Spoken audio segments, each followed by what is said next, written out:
Pegunungan Bintang, salah satu wilayah paling terpencil di Papua. Tempat di mana kabut lebih sering turun daripada sinyal komunikasi.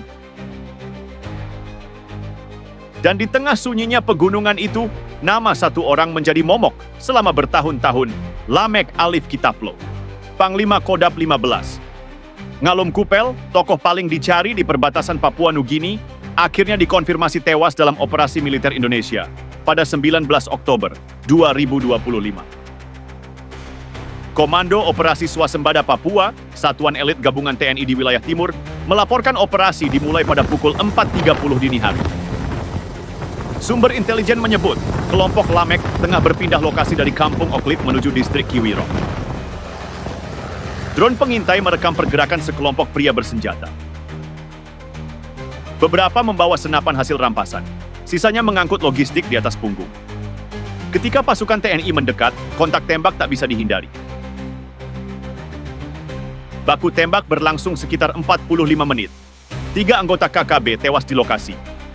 Satu di antaranya, pria bertubuh tinggi, bertato di dada, dikenali sebagai Lamek Alif Kitaplo. Bagi aparat keamanan, nama Lamek bukan orang baru.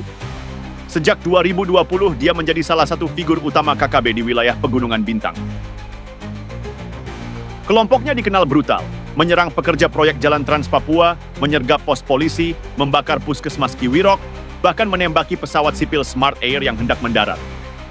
Bagi warga sipil, nama Lamek identik dengan teror. Ia memimpin pemerasan terhadap pedagang, memblokir jalur logistik, dan memaksa penduduk meninggalkan kampung demi perjuangan bersenjata. Tapi ironinya, banyak anggota KKB justru direkrut paksa. Pemuda desa yang tak tahu apa-apa, dijanjikan kemerdekaan, tapi disuruh bertempur dengan senjata rakitan. Operasi yang menewaskan Lamek tidak terjadi begitu saja. Butuh waktu berbulan-bulan bagi Satuan Intelijen TNI untuk memetakan pergerakannya. Menurut Letkol Inef Renaldiha, Asisten Intelijen Kopasgab Swasembada Papua, tim Intel melakukan pengintaian diam-diam dengan bantuan warga lokal dan teknologi pengawasan udara.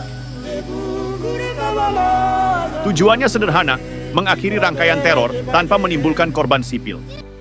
Beberapa hari sebelum operasi, tim mendeteksi komunikasi radio KKB yang intens. Kode sandi yang biasa digunakan sebelum mereka melakukan serangan. TNI memutuskan, kali ini harus dipotong di sumbernya. Pagi itu, kabut tebal menutupi distrik Gewirok. Pasukan TNI merayap dalam diam. Satu tembakan dilepaskan dari arah hutan, dan seketika baku tembak pecah. Lamek dan anak buahnya bertahan di gubuk kayu di lereng bukit. Suara senjata otomatis, dentuman granat, dan seruan dalam bahasa lokal memenuhi udara. Ketika kontak tembak berhenti, tim evakuasi menemukan 4 jenazah. Salah satunya Lamek masih menggenggam senapan M16 hasil rampasan. Di dekat tubuhnya terdapat peta wilayah perbatasan dan beberapa dokumen penting. Bagi aparat, ini bukan sekadar kemenangan taktis, tapi sinyal kuat bahwa operasi intelijen di Papua semakin efektif. Usai operasi, suasana Gewirok berangsur tenang. Warga mulai kembali ke rumah. Aparat gabungan TNI Polri berpatroli di jalur-jalur lama yang dulu dikuasai KKB. Namun, tugas belum selesai. Beberapa simpatisan Lamek masih tersebar di perbukitan. TNI menegaskan, operasi berikutnya akan difokuskan pada pemulihan wilayah dan pengembalian rasa aman masyarakat. Pegunungan Bintang bukan sekadar medan perang, tapi juga wilayah perbatasan yang sangat strategis. Setiap gerakan kelompok bersenjata di sana bisa memicu ketegangan lintas negara. Karena itu, pemerintah pusat menaruh perhatian besar melalui Komando Operasi Swasembada Papua.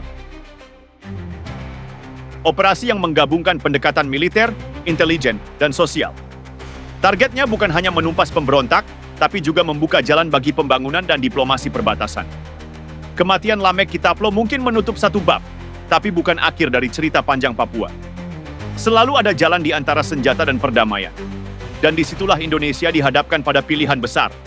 Menyembuhkan luka lama, atau membiarkannya terus berdarah.